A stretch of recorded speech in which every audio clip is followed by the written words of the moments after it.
Aquele prédio ali atrás é o Memorial Neue Frankreich. Um memorial interessante que fica aqui no interior de Brochier, onde eu conversei com a pessoa que organiza esse lugar incrível e lugares incríveis como esse, tu sabe que eu te mostro, em Destinos do Sul, onde desvendo a nossa natureza, a nossa história e a nossa cultura. E foi um bate-papo muito interessante. Mas que era Kleber, é francês. Tem a sua origem francesa, né? Porque naquela região, né, que foi anexada pela França, originalmente era alemão.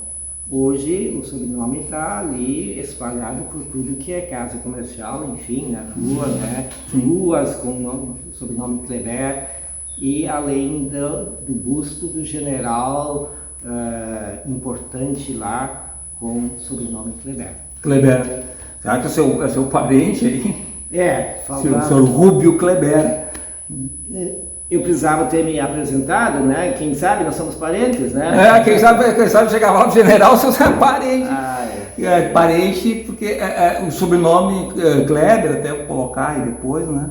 Mas como diz, Kleber em francês.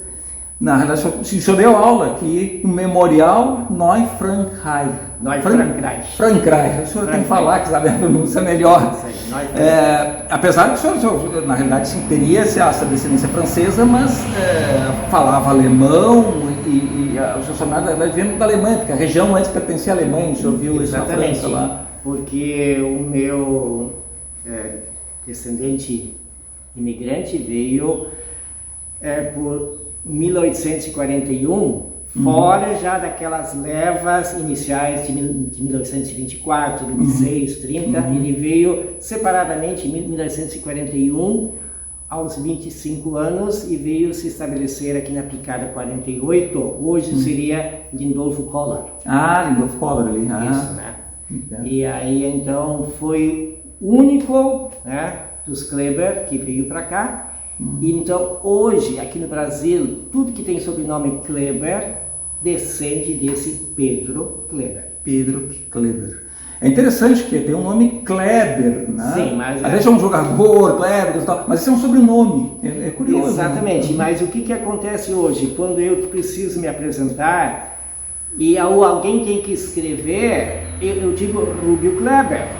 Porque é bem mais fácil escrever Kleber, porque se eu digo Kleber, mas Kleber, como é que se escreve? Agora, Kleber porque é um nome conhecido como pré-nome. Como pré-nome, como nome. Claro. Exatamente, mas diga sobrenome. Aí eles perguntam, Rubio Kleber, de quê? Não, digo, Kleber é o sobrenome. Kleber é o sobrenome, Kleber de quê? É interessante. E o senhor foi um dos professores da escola que tinha aqui nesse prédio, que funcionou até 1971, desde 1871. E 100 anos exatos. Exatamente. O senhor pegou ele nos anos 60, então o seu nome na relação ali com muitos professores. E recentemente, então, em 2011, foi feito esse memorial para contar toda a história dessa comunidade de Brochier. Agora, por que Brochier? Na verdade, aqui hoje se chama Linha Pinheiro Machado. Linha Pinheiro Machado. Exatamente. No município de Brochier. No município de Brochier. E antigamente, depois da extinção do nome alemão Neue Frankreich, aí passou a ser chamado Linha Brochier, porque forma realmente uma linha quase reta daqui até a sede. Até a sede do hoje município de Brochier. Isso, né? Mas com o passar do tempo, e por que Linha Pinheiro Machado? Linha porque é uma reta mesmo. É uma reta, inclusive linhas que era comum, né? A rua, e aí tinha as propriedades rurais na colonização. Isso é uma coisa bem comum. E aí o Pinheiro Machado, veja, sem sentido nenhum.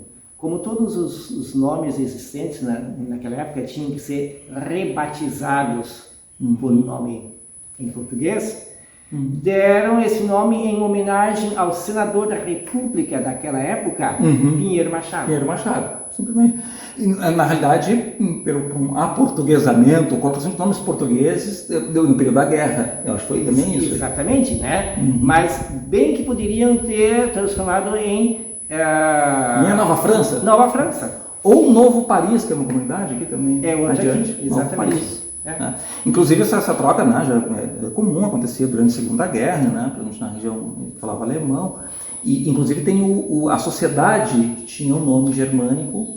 Exatamente. Então, durante a colonização aqui, né, além das famílias se preocuparem em ter uma escola para os filhos, outra era a igreja. A igreja não podia estar fora, porque veio muito forte esta cultura do apego à religião, à oração, à Bíblia, enfim, e junto o canto coral, que era praticado nos cultos, na igreja, e se constituía também logo mais em forma de grupo social, uma sociedade. Uma sociedade. E aí o nome então do Liederkranz. Liederkranz. Significa, em alemão significa Lieder, significa cantos, músicas. Kranz, roda. Então era uma roda de uma música. roda de cantos de música. Roda de cantos de música. Exatamente. É o que acontece hoje. Sim. Os meus cantores se sentam em roda. Em roda. E o regente está ali na ponta da mesa. Sim, continua o hábito dos corais, dos cantos, continua. Porque hoje a sociedade lira desde aquela época. Sim, o Liederkranz, então, por força do nome, extinção do nome em alemão, então se usou lira, que é um instrumento musical. No período da Segunda Guerra Mundial, saiu uma lei para proibir até que se falasse alemão, se tivesse nomes em alemães, mas já comentou outras vezes. Além disso, de muito material que foi recolhido naquela época. Né? Recolhido. Então, tudo que tinha origem da Alemanha eram livros e principalmente fotos, né? Muito material. O próprio material de canto, que até ali então, só se cantava em alemão. E isso chamava atenção, porque nós tínhamos aqui pessoas rondando e escutando o que era falado, o que era cantado. E em cima disso foi recolhido tudo, a ponto de as sociedades de canto terem parado, porque eles não sabiam, não tinha outro material senão em alemão. Sim. E até formarem, né? Toda essa cultura de músicas, então, mais faladas em português e em outra situação, exatamente. É complicado. Os próprios cantores tinham dificuldade em falar português. Quanto mais cantar. E a escola também passou a ter professores que vinham de fora para ensinar português. A gente vê a relação de todos os professores, do seu nome dos anos 60. A partir dos anos 40, acho que foi o primeiro sobrenome de origem portuguesa. Exatamente. E começou, depois teve outros, em origem alemã, mas aí já ensinando, começou o caso, já ensinando em português, estudando e ensinando português. Estudou nos anos 50, né? Só falou que estudou aqui nos anos 50, a gente estava conversando antes. E depois deu aula também, aí já em português. Né? Sim. Então isso foi uma transformação muito grande. E isso foi Assim, acho que quem perdeu foi toda esta parte cultural, social, né, com essa política de nacionalização implantada no governo de Getúlio Vargas. Sim, Getúlio Vargas. Que simplesmente extinguiu, né, qualquer origem que fosse da Alemanha. Isso foi bastante complicado, né? Muita gente só falava alemão, era muito forte as comunidades. Sim, porque as pessoas da geração, hoje seria da geração 80, eles não sabiam falar senão alemão só. Né? Exatamente, alguns foram educados ou alfabetizados em alemão. A escola que alfabetizava em alemão, porque a escola aqui, inclusive, pertencia então à igreja luterana, que é a igreja da comunidade, toda ela luterana, tem uma igreja aqui perto, né? E ela mantinha, então, fez duas terras, construiu o prédio, primeiro um prédio de madeira, depois veio essa escola, né? Exatamente. Mas aí os pais pagavam o professor, é isso? Sim, porque além de ter o prédio, precisava ter o professor. Sim. E inicialmente eram professores leigos, né? Então, dentro das famílias que vieram aqui, se houvesse alguém um pouquinho mais culto, um pouquinho mais instruído, assumia como professor. Até que se tinha professores formados e, nesse meio tempo, os próprios pastores que davam o culto e as outras atividades mais eram os professores. Faziam de professores. Exatamente, mas tudo na língua alemã. Porque pelos quadros que você vê ali... Sim, são vários quadros aqui que compõem esse memorial. Nós temos todos os pastores ali a partir de 1897, quando veio se estabelecer o primeiro pastor aqui, vindo da Alemanha. Até 1979, veja bem, 1897 até 1979. São 82 anos, né? Se não for. Exatamente. Aí todos os pastores que aqui estavam vinham da Alemanha. Só a partir de 1980 que nós tínhamos o primeiro pastor aqui formado no Brasil. Exatamente. Interessante eu contar, que eu não sabia que era tão recente, né? Começa lá na década de 70, pô, eu já era nascido. Mas enfim, é interessante, se tivesse vindo aqui um criança, nós vamos falar não, tem um pastor que veio da Alemanha, né? Exatamente. Então eles tinham a casa pastoral aqui, onde eles ficavam. Alguns mais tempo, outros menos. O último pastor ficou aqui durante 12 anos. Olha, imagina. E eram pessoas muito bem formadas, muito cultas. Muito cultas, né? Então, a comunidade toda, enfim, aprendeu muito, porque eram pessoas de respeito, pessoas educadas e davam toda a instrução, né, tanto nos cultos, na catequese, enfim. Olha, isso foi assim uma mudança muito brusca quando depois terminou essa leva de pastores que vinham da Alemanha. É claro que eu não vou esquecer de te convidar para acessar destinosdosul.com, que é o nosso blog, onde tem mais conteúdo para ti. Também tem os links para as nossas redes sociais, para uma página onde tu pode comprar passeios de um dia saindo de Porto Alegre, viagem de final de semana, pode reservar o teu hotel ou entrar em contato conosco, que a gente pode montar um roteiro especial para ti. Eu dei uma paradinha aqui nessa pracinha da linha Piero Machado, onde tem o Memorial Neue Franca, e eu estou tendo essa conversa agradabilíssima com o seu Rúbio Kleber. Essa história, na realidade, da comunidade como toda aqui do Brochier, começou com 2 irmãos franceses. Exatamente. De sobrenome? Brochier. Brochier. Se escreve Brochier, mas a pronúncia é Brochier. Brochier, porque eles eram franceses. Isso poucos sabem. Por que o nome Brochier, esse município? Que foi desmembrado de Montenegro em 1988. 88, é recente. Inclusive, a pessoa sempre fala Brochier com não um sotaque, uma pronúncia germânica. Exatamente. E seria Brochier porque é francês. Aliás, os moradores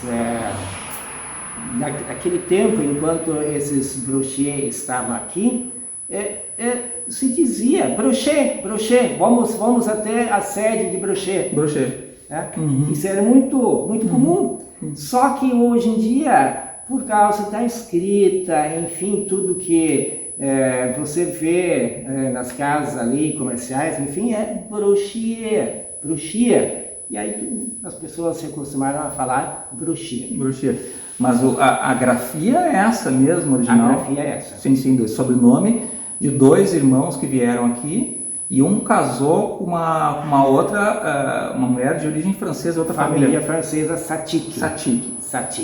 E o irmão mais velho teria casado, não se sabe, teria filhos com uma índia. Ele não teve casamento oficializado, mas teve relação com uma índia com quem gerou um filho chamado Gabriel. Interessante, né? Inclusive tem a foto deles ali, né? Foram os pioneiros que trabalhavam com serraria e exploração de madeira. De maneira geral, tinha serraria, começaram a vender madeira em troca, eu estava falando, em troca de terras. Exatamente, porque eles eram hábeis em construir serrarias a vapor naquele tempo, né? Sim.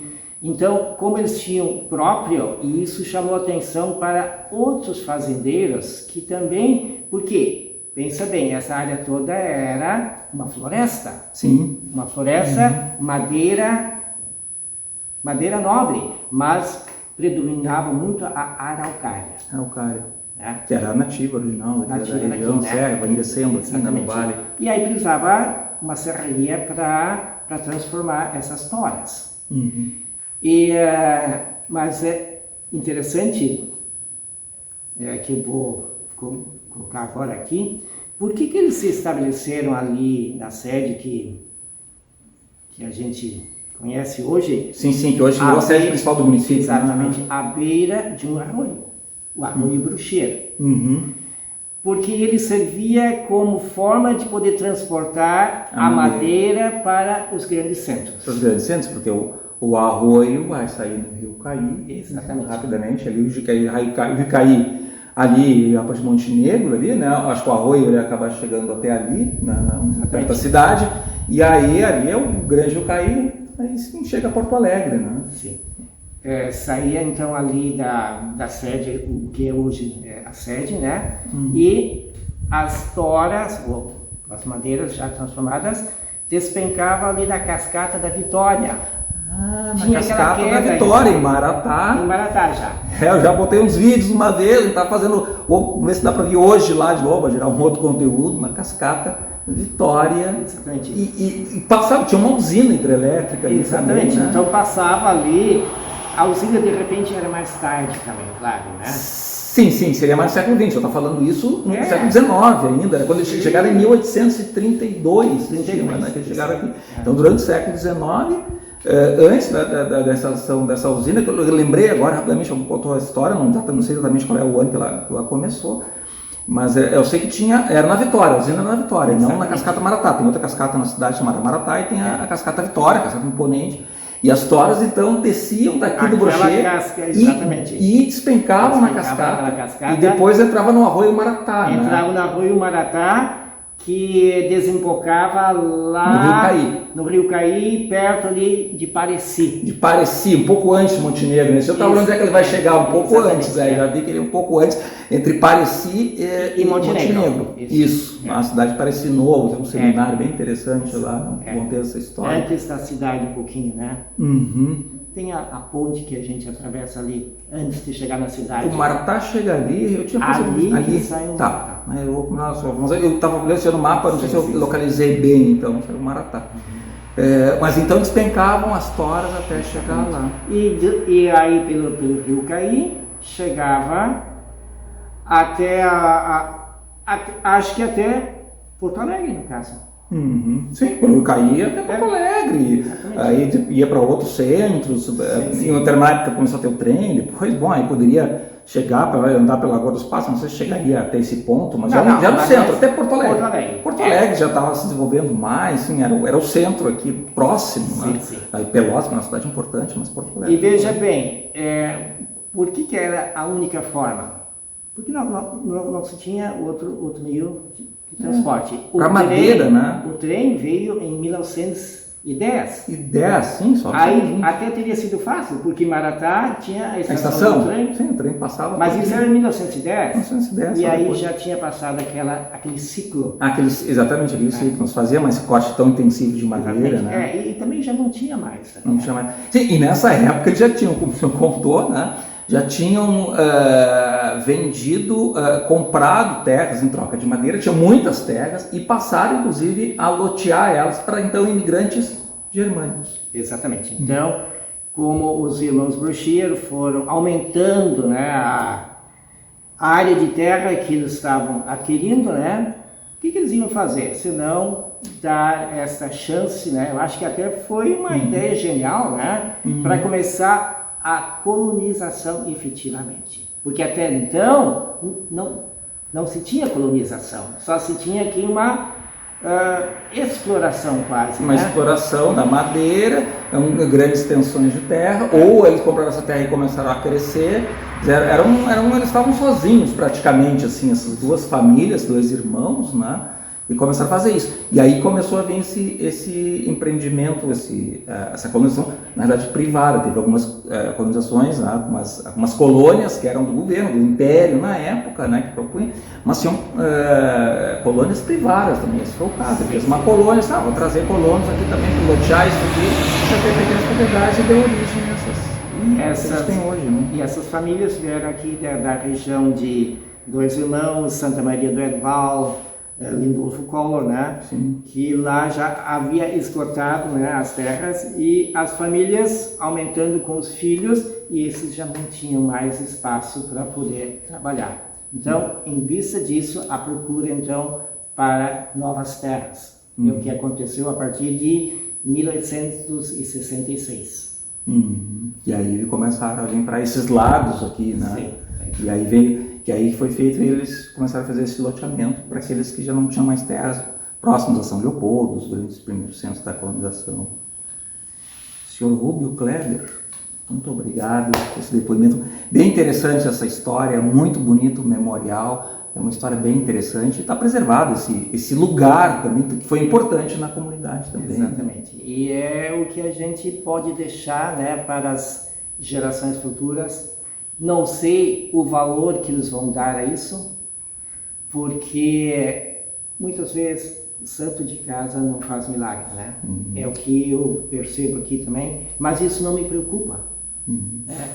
Acho que se eu consigo deixar isso aqui, alguém um dia vai valorizar e vai começar a, quem sabe, né, dar o destaque merecido. E se deu ênfase bastante às imagens, nós conta a história da comunidade, né?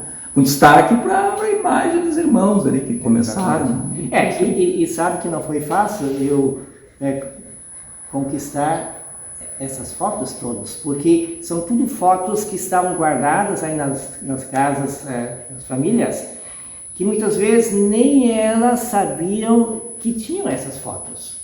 Então, quando iniciei esse movimento, 1910, 1911, eu fui de casa em casa, vamos ver as fotos que vocês têm guardadas. E a resposta primeiro era, não temos mais nada, isso foi perdido, era da minha avó, do pai. Exatamente. Não, mas vamos ver. E aí eu começava a ver a riqueza de fotos que ainda existe e as pessoas mesmo não sabem e não valorizam. O espaço então aqui está aberto, né, para visitação. Sim, para visitar também. Sempre com agendamento, que a gente não está toda hora aqui, né? Mas a gente tem todo o prazer em abrir e mostrar e contar um pouco disso, né? E fora isso, então, a gente faz aqui os encontros de ensaio do canto coral, né? Que a Sociedade Canto Lira, com seus 142 anos já, ainda continua firme. São 142 anos de tradição que ainda se une para tocar e cantar música, principalmente. Exatamente. Basicamente um coral, né? Coral que... É uma tradição forte na comunidade germânica, né? Os corais. Né? E a gente faz de tudo para não cair, né? Manter essa tradição. Isso é bem interessante mesmo. Mais uma vez, obrigado. Rubio Kleber. Isso. Seria o correto? Kleber, em francês. Obrigado. Essa aqui então é a igreja luterana da comunidade Linha Pinheiro Machado, que foi erguida em 1958, que substituiu uma antiga que está nas fotos lá do Memorial Neufrankreich. Um lugar incrível, mais um lugar incrível que eu te trago aqui. Já sabe, né? Acesse destinosdosul.com, tem muito mais para ti. Vamos junto?